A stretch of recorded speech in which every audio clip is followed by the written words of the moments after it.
3주차 강의는 체질과 음식인데요. 체질과 음식, 우리 각 식물과 동물에 대한 분류법에 대한 설명을 간단하게 오늘 해드릴 거예요. 지난주까지 이제 각 체질별 특징에 대한 얘기들을 해드렸고요. 이제는 그 체질마다 어떤 음식들이 맞는지 그런 거에 대한 약간 설명을 해드릴 겁니다.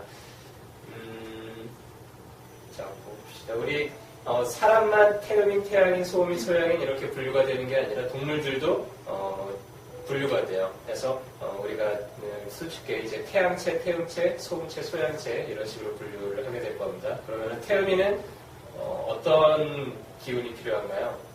태양인한테는 태음의 기운이 필요하죠. 그래서 태음체가 되는 동물들, 식재료들이 태양인한테는 도움이 되겠죠. 반대로 태음인한테는 태양체들을 섭취를 하는 게 좋겠죠.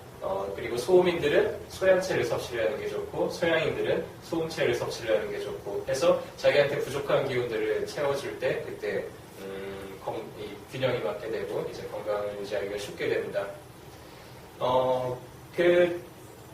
각 체질별로 성질을 따지면 우리가 사기라는 게 있어요. 그래서 한열, 온양, 좀 뜨겁다, 차갑다, 그리고 좀 서늘하다, 따뜻하다. 그러면은 따뜻한 기운을 가지고 있을 때는 좀 서늘한 그런 음식들을 먹어주는 게 좋겠죠. 그 사람 자체가 상당히 좀 냉하다, 차갑다 이런 사람들은 좀 뜨거운 음식을 먹어주는 게 좋겠고요. 반대로 몸이 항상 좀 뜨겁고 열이 나는 사람들은 열이 나는 음식을 먹게 되면은 몸에 더 열이 많아지니까 문제가 생기겠죠. 그래서 이런 사람들은 꾸준하게 좀 몸에 열을 좀 식혀주는 그런 종류들을 섭취를 하는 게 좋겠죠. 자, 그러면은 그 음식 자체의 기운으로 구별을 하기도 하고요. 그 다음에 그 음식 자체의 어떤 맛으로 구별을 하기도 합니다. 그래서 오늘은 각 동물들 그리고 식물들 어떤 기준으로 구별을 하게 되고, 그래서 어떤 음식이 내 체질에 좀 적합한지 이런 것들을 간단하게 좀 설명을 해드리게 될 겁니다. 일단은 동물들의 사상 분류에 대한 설명을 먼저 드리겠습니다. 동물들도 태양체, 태음체, 소음체, 소양체로 나눈다 그랬죠.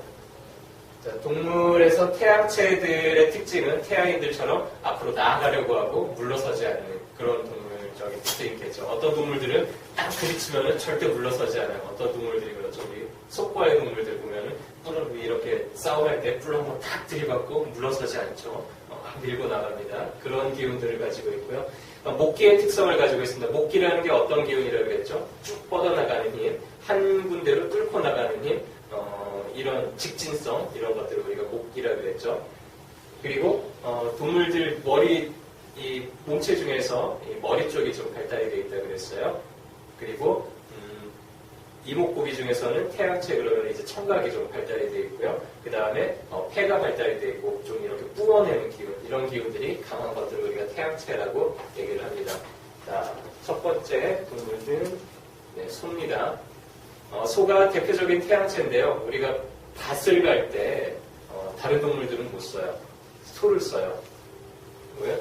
소한테 이렇게 딱 쟁기를 해주면은 소는 똑바로 나가요. 하니까 밭을 똑바로 갈아줄 수가 있죠. 이런 소의 직진성이 바로 이 오행 중의 목기에 해당이 됩니다. 그리고 소의 어떤 그런 성질 자체, 소고기 자체가 좀 몸을 따뜻하게 만들어주는, 보양을 시켜주는 그런 특징이 있죠. 그래서 옛날 사람들 이렇게 기운 없을 때 좀 소고기를 먹어주면은 이렇게 기운이 나고 그랬었죠. 그리고 소싸움 본 적 있죠? 한번 이렇게 쾅 부딪히면 절대 물러서지 않습니다. 소들은. 그래서 이 속과의 동물들이 대체적으로 보면은 다 태양체에 속하게 됩니다. 그리고 목덜미도 아주 굵직하죠. 두 번째로는 사슴입니다. 자, 태음인 하면은 우리가 보약 하면은 제일 먼저 떠올리는 게 뭐예요? 녹용. 그렇죠. 사슴 뿔이에요. 사슴의 어린 뿔. 우리가 뿔 중에서 뿔 안에 이렇게 피가 돌고 있는 뿔은 사슴 뿔밖에 없다 그래요. 그것도 한 5월 정도에 채취하는 사슴의 어린 뿔을 우리가 녹용이라고 합니다. 한 9월 정도에 이렇게 딱딱해져가지고는 떨어져 버리면은 그거는 이제 상품 가치가 많이 떨어져요. 더 이상 이제 속에 피가 돌지를 않고 자라는 기운이 많이 없어지기 때문에 그렇게 떨어진 뿔은 우리가 녹각이라 그래가지고는 상당히 좀 상품 가치가 떨어지게 됩니다. 녹용이 대표적인 목기를 나타내는 하나의 약재 중에 하나예요. 머리를 뚫고 나와요. 머리에 단단한 뼈를 뚫고 자라죠, 뼈가. 그리고 그 뿔이 이렇게 쭉 뻗어나가죠. 해서 오행 중에 목기에 해당이 됩니다. 그 중에서도 아이들이 자라날 때 가장 필요한 게 이런 목기죠. 아이들이 계속 성장을 해야 되니까 키가 크고 성장하는 기운이 바로 이 목기에 해당이 됩니다. 그래서 아이들을 성장시킨다고 할 때 아이들 키 크게 만드는 그런 이렇게 할 때 가장 먼저 쓰는 약재들, 그게 뭐냐면 이제 녹용입니다. 녹용 중에서도 어디를 쓰냐? 그럼 가장 끄트머리를 써요. 왜? 녹용의 가장 끄트머리에 이 자라나는 뚫고 나가는 이 기운이 가장 강하기 때문에, 그래서 사슴 자체도 목기에 해당이 돼요. 보면은 목덜미가 아주 두툼하죠, 사슴들. 그래서 이런 목기 중에서도 자, 어디 부위예요? 머리 부위. 우리 머리 부위가 또 몸에서는 이제 목기에 해당이 되죠. 그걸 또 뚫고 나가고 있어요. 하니까 목기 중에 목기죠. 그 중에서도 가장 끄트머리, 이게 말단 부위가 또 목기에 해당이 되죠. 그래서 목기 중에 목기 중에 목기 해서 아이들이 자라날 때는 녹용, 그 중에서도 이제 분꼬를 사용할 때 가장 좋습니다. 세 번째로는 곰입니다. 사람도 기본적으로는 태양체에 속해요. 왜냐하면 사람이 두 발로 딱 일어서 있죠. 그래서 몸을 꼿꼿하게 세우고 있죠. 동물들 중에서 이렇게 딱 몸을 꼿꼿하게 세울 수 있는 힘을 가지고 있는 동물들이 대부분 태양체에 해당이 됩니다. 태양체들은 이렇게 쭉 뻗어나가고 힘을 쓴다 그랬죠. 곰에서 채취하는 약재 중에서 아주 귀한 약재가 있어요. 웅담, 그렇죠. 되게 좀 잔인하게 보관해죠. 실상을 알고 나면은 이 웅담이 대표적인 또 태음인 약재 중에 하나예요. 아주 귀한 약재인데 간에 열을 꺼주고 해독을 시켜주고 그런 데 쓰죠. 잘 모르는 사람들은 웅담이 되게 귀하고 비싸요. 비싸니까는 무조건 비싸면은 몸에 좋은 줄 아는 그런 사람들이 있는데 근데 보약이 아니라 청열제입니다. 열을 식혀주는 약재입니다. 그래서 무턱대고 그냥 먹는다고 해가지고 다 좋다? 이건 아니에요. 네 번째로는 상어입니다. 상어 성질이 어때요? 난폭하죠. 네, 바다의 무법자라고 하는데요. 이 상어에서 채취하는 게 요새 건강식품 상어연골 많이 드시죠. 태음인한테는 아주 좋습니다. 그래서 이런 좀 난폭한 성질, 이런 성질을 가지고 있는 것들이 대부분 보면은 태양체들이에요. 자, 그 다음으로는 이제 가지입니다. 바닷가지 좋아하세요? 네. 맛있죠. 돈이 없어서 못 먹지, 인기만 하면 많이 먹겠는데, 비싸가지고 잘 못 먹습니다. 가재 보면은, 가재가 성질이 어때요? 자기 덩치는 작은데, 자기보다 훨씬 덩치 큰 것도 딱 집게로 버티고 싸웁니다. 그래서, 이렇게 뭔가 좀 물러서지 않고 버티는 성질, 이런 성질들이 우리가 태양체의 성질이라고 해서 목기의 성질을 가지고 있습니다. 곤충 중에서는 대표적으로 그런 성질을 가지고 있는 곤충이 뭐죠? 사마귀. 경나무권이죠. 네. 사마귀도 어때요? 성질이 자기보다 덩치 큰 어떤 뱀하고 이렇게 딱 맞짱 뜨죠. 이렇게 좀 덩치 큰 이런 곤충들하고도 딱 맞짱 뜹니다. 그래서 이렇게 물러나지 않고 서로 이렇게 부딪히려고 하는 이런 에너지는 태양의 에너지입니다. 자, 그래서 그 다음으로 이제 소양체들을 보겠는데요. 소양체들은 오행 중에서 화의 기운을 가지고 있다 그랬죠. 화는 확 번졌다가 확 사그러들었다가 이렇게 사방팔방으로 번져나가는 기운. 그래서 소양체 동물들도 그런 기운들을 가지고 있어요. 그래서 좀 빠르고 변덕스럽고 그 다음에 가만히 있기보다는 계속 빨빨빨거리고 막 움직여요. 그리고 시각이 좀 발달이 되어 있죠. 이목구비 중에서 눈이 발달이 되어 있는 게 소양체라고 했습니다. 그리고 오장 중에서는 소화 기능, 비위 기능이 발달이 되어 있죠. 어깨와 흉곽이 발달이 되어 있어요. 그래서 이런 특징을 가지고 있는 것들을 우리가 소양체라고 합니다. 자, 고양이과에 속하는 동물들은 다 소양체들에 해당이 돼요. 고양이과 우리 호랑이 보면은 어디 힘이 강해요? 앞발. 앞발을 한번 꽝 하면 집도 무너뜨린다 그러죠. 그래서 이런 어깨의 기운이 강한 것들, 이런 것들 우리가 이제 소양체라고 합니다. 말도 소양체에 해당이 돼요. 우리가 말을 풀어놓으면 막 사방팔방으로 뛰어다녀요. 그래서 말이 똑바로 가게 하기 위해서 뭘 해요? 눈 옆에다가 이거를 딱 채워주죠. 안 그러면은 말이 눈이 빨라가지고 이렇게 옆으로 막 자기 마음대로 막 돌아다녀요. 근데 앞만 보게 이렇게 딱 채워주면은 앞으로만 가게 되죠. 자, 제일 빨빨거리고 잘 돌아다니는 동물 하면은 떠오르는 거. 개. 개에 그냥 막 활발하게 움직이는 이런 기운들, 이런 기운들을 가지고 있는 동물들을 우리가 다 소양체라고 합니다. 그래서 한여름에 보양식 하면은 떠오르는 거, 우리 애완견이라고 하는 때가 있고요. 다음에 개 구자를 쓸 때가 있어요. 이 개에 대한 한자가 두 가지가 있는데 이거를 헷갈리면 안 됩니다. 그래서 우리가 애완견이라고 하는 견은 우리가 집에서 키우는 그런 강아지들을 얘기를 하고요.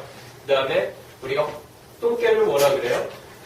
황구라 그러죠. 황구. 그래서 개 구자를 쓰는 개과는 실은 전혀 다른 종류였어요. 그래서 우리가 이런 소나 돼지처럼 이렇게 먹는 식용 목적으로 키우는 개들을 우리가 구라고 했고요. 그 다음에 집에서 이렇게 집 지키고 좀 이렇게 같이 기르는 그런 동물의 개들을 우리가 견자를 사용을 했었죠. 그래서 구와 견은 좀 구별이 됐었는데 요새는 이제 그런 거를 구별이 안 되니까 이제 뭐 야만스럽다 뭐 이렇게 얘기를 하기도 하는데 실제로 과거에는 좀 목적이 달랐습니다.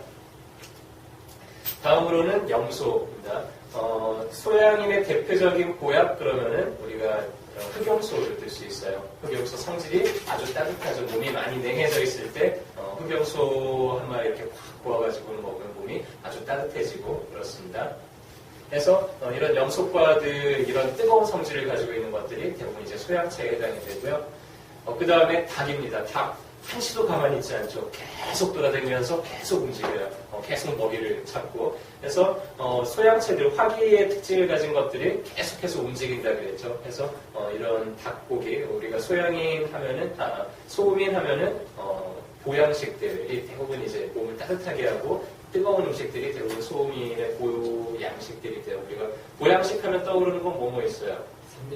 삼계탕, 보신탕, 추어탕, 장어 이런 것들이 있죠. 이런 것들이 대부분 성질이 좀 뜨겁고 소양체들에 해당이 됩니다. 자, 소양체들은 어깨가 발달이 되어 있다고 그랬죠. 새들을 보면은 어디가 발달이 되어 있어요? 대부분 어깨, 날개가 발달이 되어 있는 게 이제 새들이에요. 그래서 대부분의 새들은 다 소양체에 해당이 돼요. 그래서 날개를 쭉 펼쳐지고 있죠. 기운이 전부 어깨가 있습니다. 물고기들 중에서도 어깨가 발달이 되어 있는 물고기들은 다 소양체에 해당이 돼요. 소양체들은 어디가 발달이 안 됐다고 했죠? 엉덩이 부분이 발달이 안 됐다고 했죠? 그래서 다랑어를 보면은 꼬리가 매우 가늘어요. 근데 어깨는 상당히 발달이 돼 있죠. 그래서 물고기들 중에서도 어깨가 발달이 돼 있고 꼬리가 얇은 이런 물고기 종류들은 소양체에 해당이 됩니다. 소양체는 누구 음식이라고요? 소음인들 음식이에요. 소음인들이 먹어주면은 좋죠.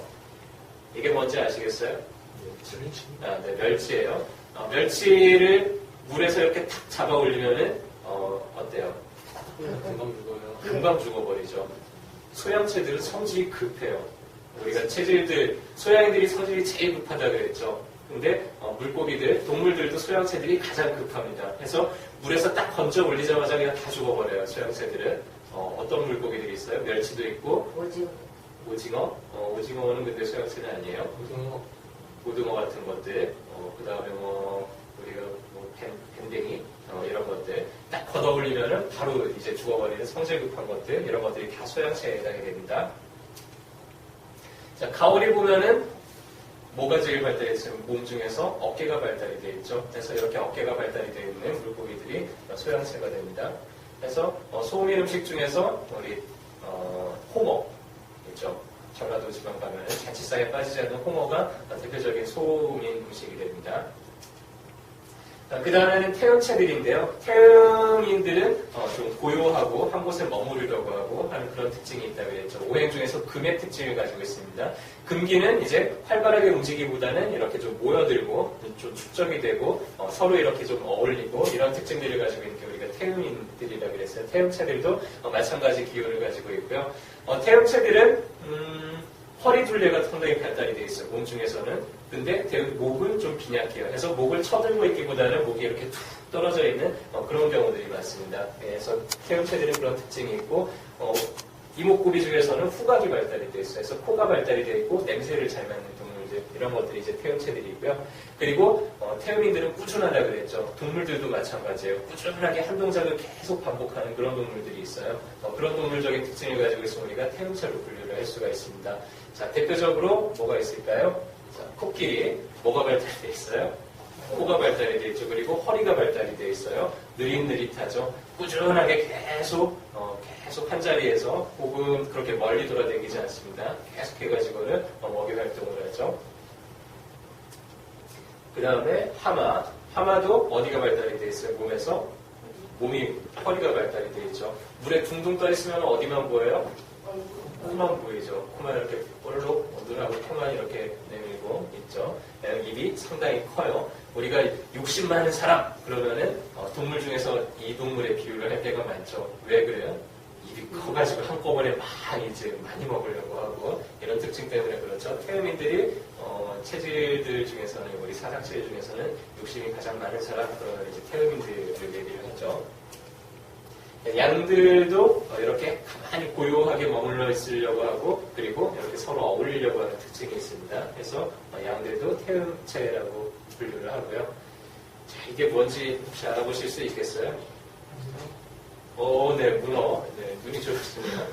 문어도 좀 잘 달라붙죠. 우리 태엽체들의 특징은 좀 잘 달라붙어요. 흡착력이 있다 그래요. 우리 금기라는 거는 좀 이렇게 달라붙는 그런 특징이 있습니다. 그래서 문어 같은 경우도 이제 달라붙는 특징들 이런 것들이 이제 금기에 해당이 되고 태엽체에 해당이 됩니다. 태엽체들은 누구 음식이라고요? 태양인들 음식이 돼요. 태양했고 물고기 중에서도 허리가 발달이 되어 있는 물고기들 좀 이렇게 두툼하죠. 아까 소양체하고는 다르게 이 꼬리 부위가 좀 두툼하게 되어 있고 전체적으로는 날렵하게 생겼어요? 둔하게 생겼어요? 되게 좀 둔하게 생겼죠. 그래서 이렇게 둔하게 생겨있는 물고기들 이런 형태를 가지고 있어 우리가 태음체로 분류를 합니다. 이거는 돔이에요. 그 다음에 이거는 잉어입니다. 마찬가지로 허리 둘레가 좀 발달해 있고 두툼하고 좀 둔하게 생겼죠. 그 다음으로 이제 마지막으로 소음체입니다. 소음체들은 우리 소음인들의 특징, 가만히 한 곳에만 머무르려고 하고 전체적으로 이제 바깥쪽으로 나오려고 하지 않는 그런 특징이 있어요. 그리고 수기의 특징, 수라는 거는 오행 중에서 수라는 거 이렇게 가라앉는다 그랬죠. 가라앉고 머물러 있으려고 하고 냉하고 이런 특징들을 가지고 이게 이제 수기입니다. 몸 중에서는 어디가 발달이 되어 있어요? 엉덩이가 발달이 되어 있는 게 소음체입니다. 소음의 기운은 이 엉덩이라 그랬죠. 대신 어디가 빈약해요? 팔, 어깨 쪽이 좀 빈약하게 되어 있습니다. 그리고 이목구비 중에서는 미각이 발달이 되어 있어요. 그래서 맛을 상당히 잘 느끼게 되고요. 우리 오장 중에서는 신장이 발달이 되어 있어요. 그래서 신장이 발달이 되어 있으니까 생식 능력이나 아니면 배설 능력이 왕성해요. 그래서 그런 특징을 가지고 있는 것들을 우리가 소음체로 분류를 합니다. 자, 이게 캥거루죠. 캥거루 어디가 발달이 되어 있어요? 몸 중에서는 엉덩이가 발달이 되어 있죠. 커다랗고. 근데 손은 어깨는 상당히 약해요. 팔은 상당히 좀 약하게 되어 있죠. 그리고 다리 쪽으로는 기운이 많이 가 있어요. 꼬리가 상당히 크죠. 그래서 이 꼬리의 기운으로 이렇게 아래쪽으로 딱 버티고 있습니다. 그래서 소음체들의 특징은 이렇게 배를 좀 땅에 깔고 있다든지 가만히 밑으로 좀 처져 있다든지 이런 특징을 가지고 있는 것들이 우리 소음체에 해당이 돼요. 또 대표적으로 뭐가 있어요? 이런 쥐과에 해당되는 것들. 쥐 보면 쥐구멍에 딱 들어가 있어서 잘 안 나오려고 하죠. 한번 나왔다 그러면은 잠깐 막 하고는 또 그냥 쏙 들어가요. 그래서 어딘가 한 군데 이렇게 쏙 들어가가지고 잘 나오지 않으려고 하는 특징들, 이런 습성을 가지고 있는 것들이 다 소음체에 해당이 되고요. 그리고 쥐는 새끼를 낳으면 한 번에 왕창 낳죠. 그래서 이렇게 한꺼번에 다산을 하는 특징들을 가지고 있습니다. 소음체들은. 돼지도 한꺼번에 많이 나요. 그리고 돼지는 축적을 하죠. 먹으면은 지방으로 이렇게 쭉 자기가 먹은 음식, 그 영양분들을 축적을 합니다. 그래서 수기라는 거는 이렇게 모으는 특징이 있어요. 화기는 써버리죠. 발산을 해버리고는 사용을 해요. 그래서 이 화기에 해당되는 동물들 보면은 지방질이 거의 없어요. 닭고기 지방 거의 없죠. 그리고 이 화기에 해당되는 말고기도 지방이 그렇게 많지가 않아요. 근데 이 소음체들은 지방질이 많아요. 그래서 돼지고기 보면 지방이 아주 두툼하죠. 그래서 이런 모으는 특징들, 소음인들이 그래서 살이 말랐다고 하는데 실은 소음인들 중에서 이렇게 대책 없이 살이 찌는 사람들도 많습니다. 무슨 살이 쪄요? 물살이 찌죠. 우리 흔히 얘기하는 근육이 찌는 게 아니라 지방이 많은 사람, 많이 흡수가 되는 사람들이 소음인들이에요. 그래서 소음인들 살찐 사람들은 보면은 탄탄하게 살찌는 게 만져보면 좀 이렇게 말랑말랑하고 물렁물렁하죠. 그래서 소음인들 피부는 상당히 좀 부드럽습니다. 무슨 물고기인가요? 보거. 보거 보면은 날개가 날개짓을 아주 약하게 이렇게 하고 있어요. 이렇게 하고 가만히 한 곳에 이렇게 헤엄치고 있죠. 그래서 이런 복어의 특징도 이런 소음체의 특징을 반영을 하고 있습니다. 가장이죠. 네. 좌광우도니까 이게 광어인가요? 또다리인가요? 네. 바닥에 탁 붙어있죠. 배를 깔고 붙어있는 이런 특징을 가지고 있는 게 소음체라고 얘기를 했습니다. 네, 이거는 해삼입니다. 우리 소양인들한테 바다에서 나는 것 중에서 가장 보약 하면은 두 가지가 있는데 소양인들 보약 하나가 해삼이에요. 바다의 인삼이라고 부르죠. 상당히 좋습니다. 그리고 전복. 우리가 좀 이렇게 몸이 많이 허약해져 있다가 병 끝나고 좀 몸에 기력 회복해 주려고 할 때 제일 많이 죽으로 끓여주는 것 중에 하나가 전복죽이죠. 전복죽이나 해삼 같은 게 소양인들의 어떤 원기 이런 진액을 좀 보충을 시켜주고 원기를 보충을 시켜주는데 상당히 도움이 많이 됩니다. 그래서 어패류들의 특징을 보면은 대부분 한 곳에 이렇게 딱 달라붙어가지고 잘 움직이지 않고 이러고 있죠. 그래서 한 곳에 고요히 머물고 있는 거 이런 특징들이 소음체의 특징이라고 했습니다. 해드릴게요. 식물들도 마찬가지로 사상으로 분류를 할 수가 있어요. 그러면은 자, 다시 한번 정리해 볼게요. 태음인은 뭘 먹어야 된다고요? 태양체를 먹어야 되죠. 태음인이 태음체를 계속 먹게 되면은 자기의 왕성한 기운이 더 왕성해지니까 균형이 깨진다 그랬어요. 우리 동양의학에서 건강이라는 거는 균형 있게 사는 게 건강이에요. 그래서 자기가 모자란 거를 끊임없이 보충을 해줘야 됩니다. 자기가 남아도는 거를 계속 보충을 하게 되면 남아도는 쪽이 계속 쌓이게 되니까 열증이 생겨요. 그리고 모자르는 쪽이 계속 모자르게 되면 한증이 생겨요. 그래서 모자르는 거는 계속 보충을 해주고 남아도는 거는 계속 발산을 해주고 빼내고 그러면 몸이 가장 균형이 잡히겠죠. 그래서 식물들을 사상으로 분류하는 방법을 얘기를 해드릴게요. 식물들 중에서 태양체는 목기의 특징을 가지고 있다 그랬죠. 목의 특징은 뚫고 나가는 힘이라 그랬습니다. 한 군데로 이렇게 쭉 뻗어나가고 단단한 거를 뚫고 나가고 해서 쭉 뻗어나가고요. 식물들 보면 잔가지가 많지 않고 하나씩으로 이렇게 쭉 뻗어나가는 그런 식물들이 있어요. 이렇게 막 펼쳐지는 게 아니라 하나 정도가 이렇게 쭉 뻗어나갑니다. 그리고 이런 기운이 있기 때문에 말초까지 쭉쭉 뻗어나가는 그런 작용을 하니까 말초 혈액 흐름을 개선을 시켜주고 이런 순환기의 질환에는 이런 목기의 특성을 가지고 있는 식물들이 많이 도움이 됩니다. 쭉 뻗어나가죠. 하면은 제일 먼저 떠오르는 게 뭐예요? 우후죽순이라고 그러죠. 대나무 숲에 본 적 있으신가요? 막 잠잠하다가 몇 개월 동안 잠잠해요. 근데 갑자기 어느 날 비 한번 딱 쏟아지고 나더니 우후죽순이라고 죽순이 쭉쭉 뻗어나와요. 언제 한번 이렇게 대나무가 뻗어나왔나 싶더니 이제는 하루하루 다르게 그냥 쭉쭉 올라가죠. 이런 기운들, 이거를 우리가 목기, 쭉 뻗어나가는 기운이라고 합니다. 그래서 대나무가 태음인들한테 가장 흔하게 쓸 수 있는 아주 귀한 약재 중에 하나죠. 자, 해바라기 보면은 가지 하나 쭉 뻗어 올라와가지고는 제일 위에다가 이렇게 힘을 모으고 있죠. 그래서 목기라는 거는 가장 끄트머리에다가 이렇게 딱 기운을 모으고 있습니다. 그래서 이런 특징을 가지고 있는 식물들이 다 태양체들이 되죠.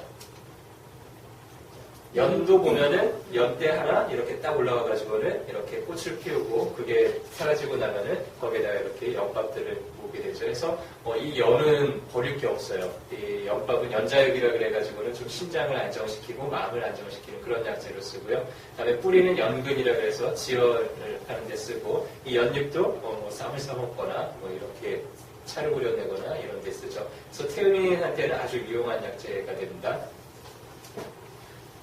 자, 은행잎을 보면은 은행잎이 가다가 이렇게 끝으로 쭉 퍼져요. 그러면 기운이 어디에 맺혀 있겠어요? 이 끄트머리에 기운이 다 모여 있어요. 그래서 우리 혈액순환 장애를 개선하는 약들, 진코민, 기넥신 이런 거 다 어디서 추출을 해요? 은행잎에서 추출을 하죠. 이 은행잎이 이런 기운이 있기 때문에 이렇게 이파리 자체가 끄트머리로 이렇게 쭉 뻗어나가는 이 기운을 가지고 있기 때문에 옛날 사람들이 그냥 저런 모양만 보고도 저걸 먹으면 뭔가 좀 끝으로 퍼지겠구나, 내 몸에서 기운이 좀 끝으로 퍼지는 데 도움이 되겠구나 라고 생각을 했고 실제로도 먹어보니까 효능이 그런 거예요. 그래서 그런 식으로 이제 약재, 혈액순환 개선제로 약재가 개선이 됐죠. 그래서 이렇게 끄트머리로 기운이 몰려가는 이 힘들을 우리가 목기라고 얘기를 했습니다. 자, 이거는 마황이라는 약재예요. 본 적은 별로 없으실 테지만 보면은 모양 자체가 이렇게 쭉쭉 뻗어나가는 모양을 하고 있죠. 그래서 마황은 언제 쓰느냐 그러면은 땀을 내는 데 써요. 우리가 감기가 걸리거나 하면은 감기가 걸렸을 때 우리가 감기가 낫는다 안 낫는다 뭘로 판단하는데요?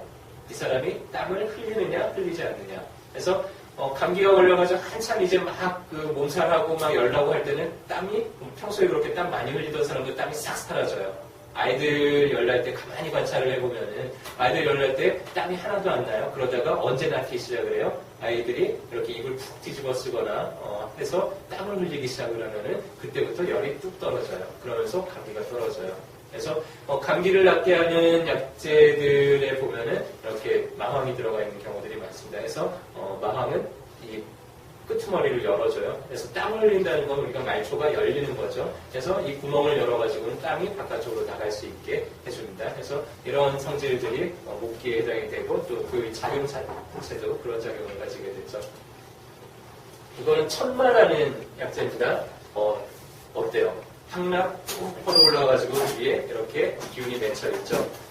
천마 저런 성질을 가지고 있으니까 우리 몸에 들어가면은 어디로 작용을 하겠어요? 이렇게 쭉 올라와가지고는 머리로 작용을 하게 돼요. 왜냐하면 식물 자체가 기운이 위로 올라가서 가장 머리 쪽으로 올라가게 되죠. 그러니까 우리 천마 요새 뭐 건강식품으로도 많이 먹죠. 어떨 때 쓰냐 그러면은 머리가 맑지 않을 때 혹은 또 머리를 좀 이렇게 흔드는 분들 그래서 그런 분들한테 이 천마를 꾸준하게 장복을 시켜주면은 치매도 좀 개선이 되고요. 머리도 좀 맑아지고 그렇습니다.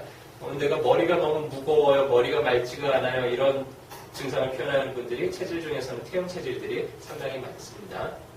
그래서 이런 약재들이 도움이 되겠죠. 콩나물입니다. 콩나물도 보면 콩 이렇게 딱 심어놓고 물만 주면 어때요?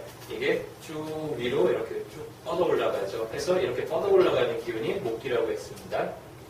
이거는 양파예요. 양파도 양파에 굵은 가지 하나 딱 나와가지고는 위에서 꽃을 피우죠. 그래서 이런 기운을 가지고 있는 게 목기에 해당이 됩니다.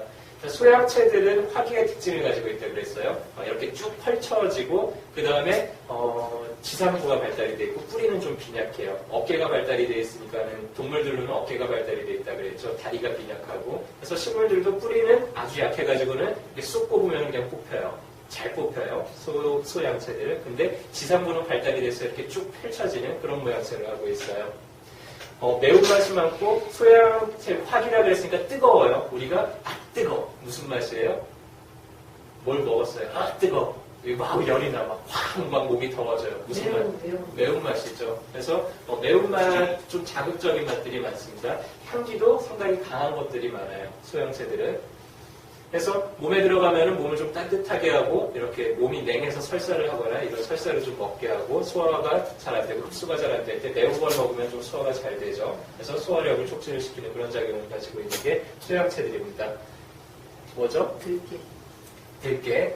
들깨에 보면은 들깨잎이 끄트머리가 어때요? 이렇게 막 뾰족하게 이렇게 펴지는 모양. 저런 펴지는 모양은 우리가 화기라고 합니다. 그리고 냄새가 아주 강해요. 맛도 약간 매운맛이 나죠. 그래서 이런 것들이 이제 화기의 특징이 됩니다. 들깨 몸을 좀 따뜻하게 해주죠. 그리고 들깨가 오메가3가 가장 많이 들어있다고도 얘기를 해요. 그래서 들깨들 반찬으로 해가지고 이렇게 들기름 같은 거 한두 모금 섞어서 먹어주면은 머리가 아주 좋아지죠. 관중이라고 하는데 고사리과에 해당이 됩니다. 지상부가 이렇게 쭉 펼쳐지죠.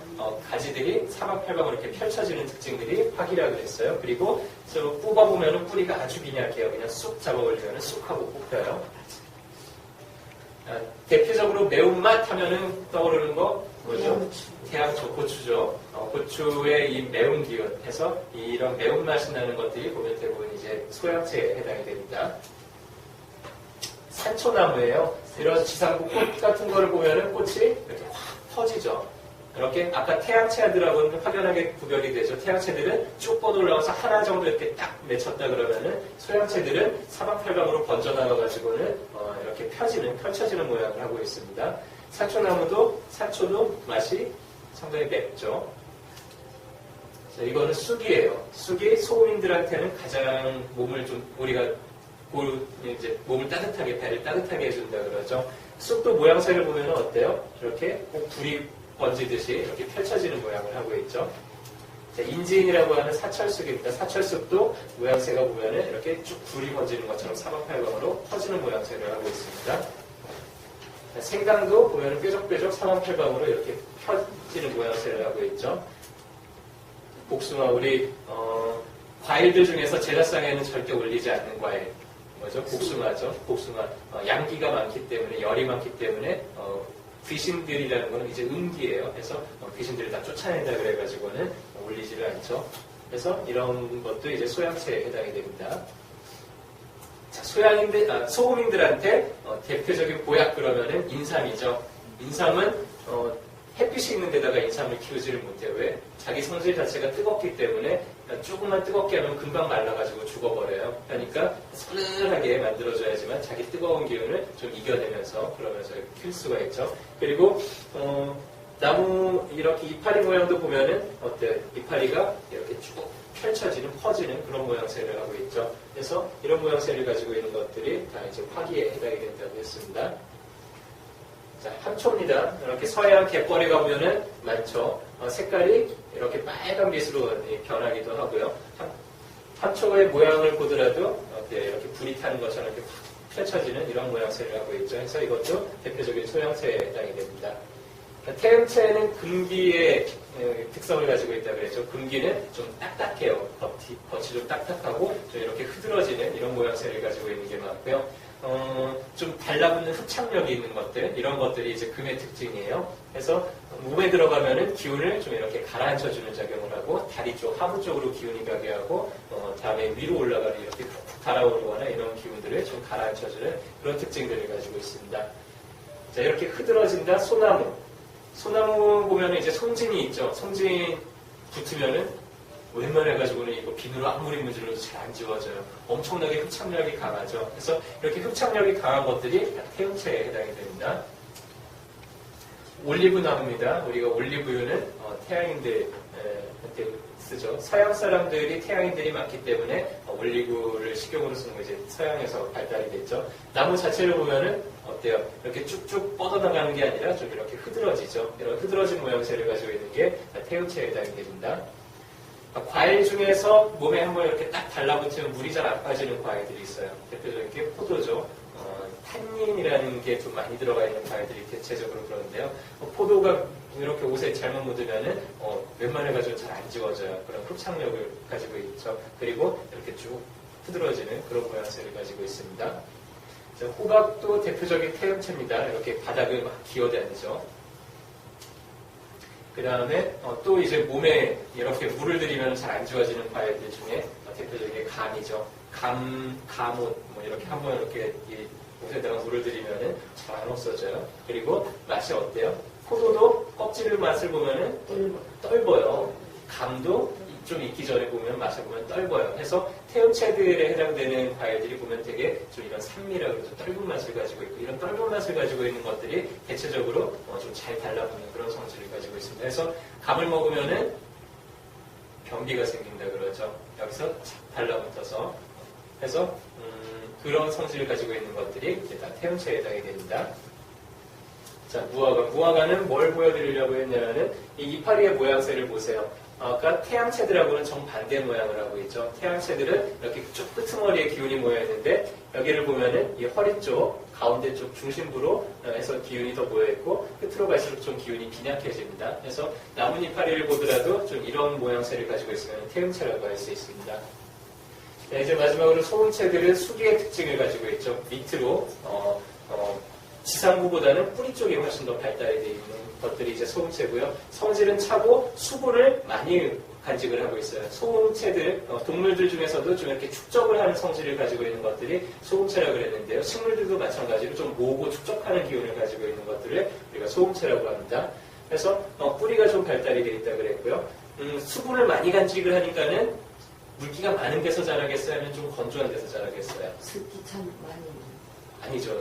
자기 자체가 습기가 많기 때문에 습기가 많은 데 가면 금방 썩어버려요. 이런 식물들은. 하니까 좀 건조하게 키워야 돼요. 건조한 데 키워야지 자기 성질을 좀 이렇게 균형을 잡을 수가 있습니다.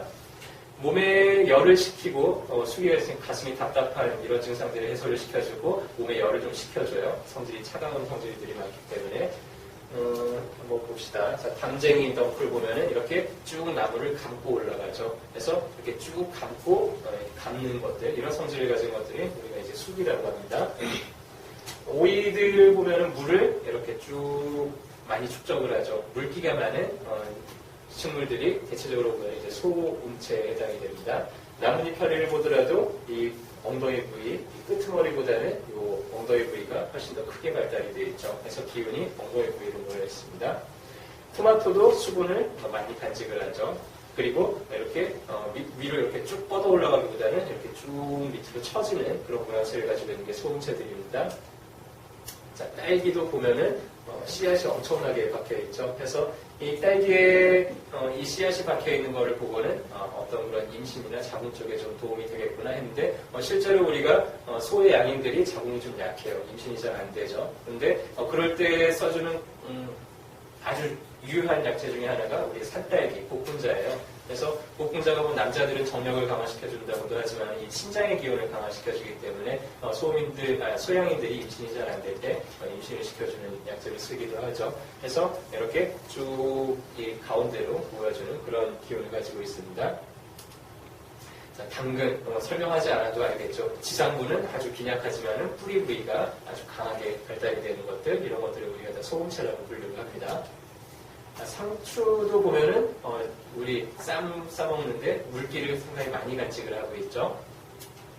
양상추 보면은 이렇게 똘똘 뭉쳐져 있어요. 그래서 하나로 이렇게 뭉쳐지는 이 힘을 우리가 수기라고 표현을 했죠. 그래서 양상추의 저런 형태적으로 이렇게 모이는 저런 힘을 우리가 소음체라고 이제 얘기를 하게 됩니다. 남자한테 참 좋은데 이건 어떻게 말로 설명을 하지 못하고 누가 와가지고 해서 되게 유명해졌죠. 소양인들의 이런 신장을 도와주는데 어떤 그런 정력적인 부분을 도와주는 데 있어서 상당히 좋습니다. 자, 알로에는 어디에서 자라요? 이런 선인장과들은 건조한 데서 자라요. 좀 사막 같은 데서 자라고. 왜 그렇죠? 물기를, 수분을 많이 간직을 하고 있기 때문에 그렇죠. 그래서 이런 수분을 많이 간직을 하고 있는 이런 것들. 알로에는 성질이 매우 차요. 매우 차서 우리가 좀 피부가 화끈거리거나 할 때 진정을 시킬 때 가장 많이 쓰는 게 알로에죠. 그래서 이렇게 좀 수분을 간직하고 하는 것들이 대부분 이제 소음체에 해당이 되게 됩니다. 그래서 여기까지 해서 동물하고 식물의 분류를 다 맞춰봤고요. 그래서 내가 어떤 체질인지를 알고 나면은 이제 나한테 맞는 음식들을 구별을 할 수가 있을 거예요. 다시 한번 마지막으로 정리를 하자면은 태음인들은 이렇게 자꾸 모여들고 이런 기운들이 강하기 때문에 좀 펼쳐지는 이런 게 태음인들한테는 도움이 돼서 태양체의 특징을 가진 목기의 특징을 가진 그런 것들이 태음인들한테는 도움이 된다 그랬고요. 소음인들은 몸이 자꾸 냉해지고 가라앉고 하기 때문에 좀 이렇게 확 펼쳐지는 매운맛들 그다음에 좀 성질 자체가 좀 펴지는 이런 화기의 특징을 가지고 있는 거 소양체들이 소음인들한테는 도움이 된다 그랬습니다. 소양인들은 자꾸만 이렇게 바깥으로만 막 돌아다니고 활발하고 성질이 급하고 하니까 좀 차분하게 가라앉혀주는 게 도움이 된다 그랬죠. 그래서 수기의 특징을 가진 것들, 그 다음에 소음체들이 소양인들한테는 도움이 된다 그랬습니다. 해서 이제 이런 특징들 우리가 음식을 하나하나 다 기억을 하면 좋겠죠. 물론 이제 체질적으로 이렇게 섭생을 하다 보면은 저절로 외우게 될 거예요. 계속해서 저희가 드리는 표를 보면서 이게 나한테 맞나 안 맞나 맞나 안 맞나 이렇게 구별을 하다 보면은 어느 순간부터 이제 자연스럽게 다 외우게 될 거예요. 근데 그 전에 그걸 다 외울 수는 없잖아요. 어떻게 구별을 하냐면은 방금 얘기해드린 이런 특징들로 이거는 이런 특징이 있으니까는 소양체겠구나, 이런 특징이 있으니까 소음체겠구나 이렇게 좀 구별을 지으실 수 있을 거예요. 네. 혹시 오늘 한 내용 중에서 좀 궁금하거나 질문할 거 있는 분 계시나요? 없으면은 이만 마치도록 하겠습니다. 감사합니다.